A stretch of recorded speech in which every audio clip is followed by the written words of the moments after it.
disregard for constitutional rights. I am convinced that it is possible to reform and improve policing, but it requires that we have the will to enforce limits on police conduct. If the court continues to fail to reform policing, and I fear it will for the foreseeable future, given that a majority of the justices have shown no concern or even awareness of the problems, then we must turn to other institutions to control police behavior, check police abuses, and end racist policing. Congress and state legislatures can enact new laws to reform policing. State courts can interpret state constitutions to protect citizens' rights and to impose limits on state and local police departments. The Department of Justice can aggressively enforce existing laws to reform police departments. All these actions could make a big difference in how policing is done. And perhaps someday, the court will fulfill its duty of enforcing the parts of the Constitution that are meant to control police behavior and thereby ensure that Americans receive equal justice under the law. Part 1. The Supreme Court, Race, and Policing. 1. I Can't Breathe. Why Courts Can't Stop Police from Using Chokeholds. On the night of May 25, 2020, a catastrophic event was videotaped and soon flashed around the world. George Floyd, a 46-year-old African-American man, was killed by a Minneapolis police officer. Floyd, who was unarmed, had been suspected of passing a counterfeit bill. He was arrested by Derek Chauvin, a white police officer who had served on the Minneapolis police force for 19 years.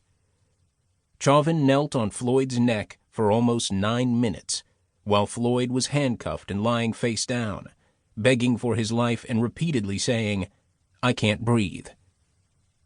Those same haunting words had been uttered by Eric Garner, another unarmed African-American man who died on July 17, 2014, when a New York City police officer, Daniel Pantaleo, put a chokehold on him while arresting him for suspicion of selling single cigarettes from packs without state-mandated tax stamps. Over the years, dozens of other American citizens, disproportionately men of color, have died from police use of chokeholds. Shouldn't courts put a stop to this practice as a violation of the Constitution? After all, the law is clear that excessive police force violates the Fourth Amendment as an unconstitutional seizure of a person, and the evidence is overwhelming that chokeholds are, to say the least, very dangerous and not necessary to protect officers' safety. More generally, shouldn't courts be preventing police from practicing racial profiling? That is, stopping people of color far more often than they stop white individuals. Every time I teach a class on constitutional law or criminal procedure, my black and Latino students tell of being stopped by the police solely for driving as a person of color. Rarely, if ever, do I hear of this from my white students. Police stops always are upsetting and degrading, and too often escalate into police violence.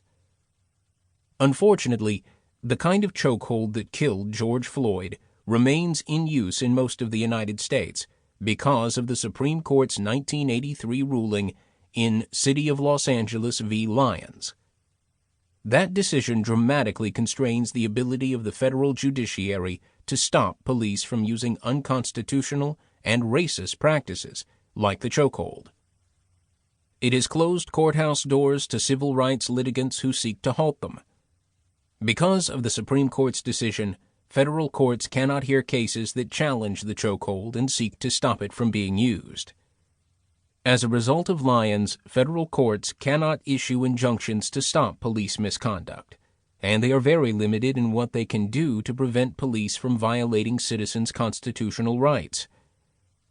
In countless discussions with civil rights lawyers about how to stop illegal police and other unconstitutional government behavior, we so often come up against the same insurmountable hurdle to litigation: City of Los Angeles v. Lyons.